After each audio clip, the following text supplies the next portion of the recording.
1994 Toyota Celica GT4. This is the WRC edition. 2-litre turbo. If you're watching this video, you know exactly what you're looking at here, guys. It is a WRC. I've been told it's even a little bit more special because it's got black leather, which is really quite rare. Obviously, you've got your normal WRC bits, you know, that little splitter across the bonnet and stuff like that. If you look at the website for all the information on this, and all the listing, I've been told that those Advan wheels are brand new as well.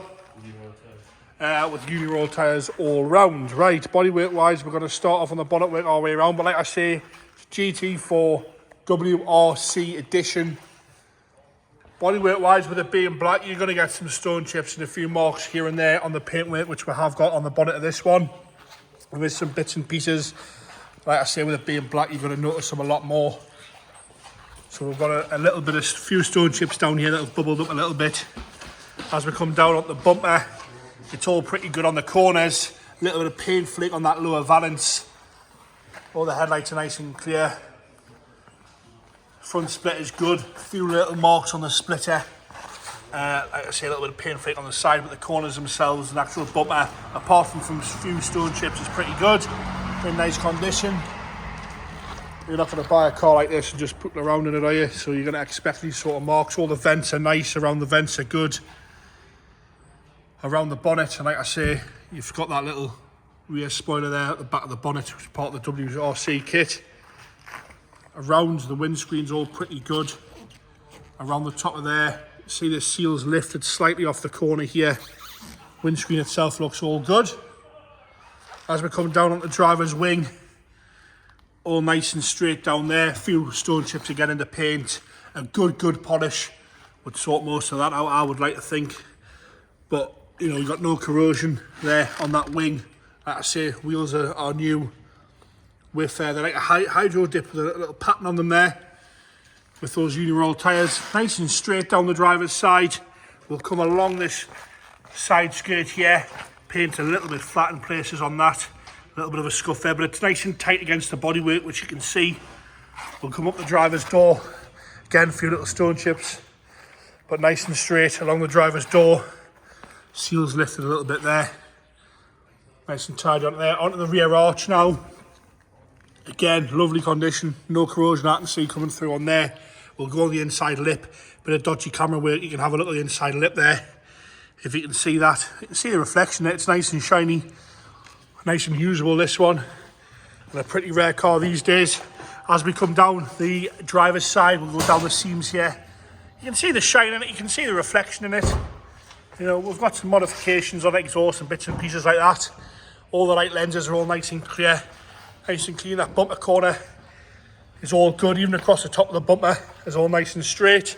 Across the top of the boot lid, again, no major scratching there. Spoiler's all nice as well. No real cracking, anything like that on the spoiler. Same again there, just on the paint edge there. On the edge of the splitter, we've got a little bit of paint sort of burned through there. Onto the rear arch. Again, nice condition. No bubbling on that. The arch, on both sides, you put your hand on the arch, you can feel the metal there. You can feel the lip of the metal. Same again on this side, a little bit of paint flake on the bottom of the body kit. As we come up, got little bits in the paint and stuff like that. On the fuel cap's all nice. That rear window's all good. Roof itself's nice. We've got some sort of little marks in the roof, in the paint, like I say. I don't know how much a good polish would take off. And a few little marks on the seal here on this rear window. Onto the passenger front door. Along the bottom, looks all right. We've got some stone chips again, but the paint, you can see my reflection perfectly well in the door there. All nice and straight again on this side. Sort of clearly been looked after and maintained, you know. It's the sort of car that you would want to have this sort of standard on it, so you know it's been looked after. We'll do the interior now. Like I say, I've been told this black leather is quite rare. Very little bit of wear on the driver's bolster. I mean, a tiny amount of wear, but all nice and clean, no rips and tears in there. I'll get the seat forward, we'll have a look at the back seats. Lovely condition again. So these sort of coupes never really have much use in the back seats, but they're in lovely condition again, as is the headlining, unmarked. Smells nice and clean, doesn't smell damp like that. Those seats are lovely. Got a turbo, I think that's a turbo timer on the top of there. Across the top of the dashboard, all nice and clean, crack free. Centre console's all nice and standard in here, nice and clean and tidy. Aftermarket head unit there, but as I can see, the dials are all nice and clear, nice and clean to read, reading 106,865 miles. Oh, that's me setting the alarm off. It's got a mobiliser on this. As you can see, all nice and tidy on the door cards. Into the boot now, again, nice and clean, nice and tidy in there, completely standard. We've got the spare wheel there, look at that boot floor. That's what you want to see, boot floor looks all nice in there. Parcel shelves all good as well. Across the door cards, all nice and tidy. All nice and clean on the passenger side. Again, very little wear on the interior, on the passenger side bolster. Seats are lovely. Interior overall is really nice on this one, and as is the whole car. I think it's ready to use, ready to be enjoyed. This it certainly is. And if you're watching this video, you know exactly what you're looking at.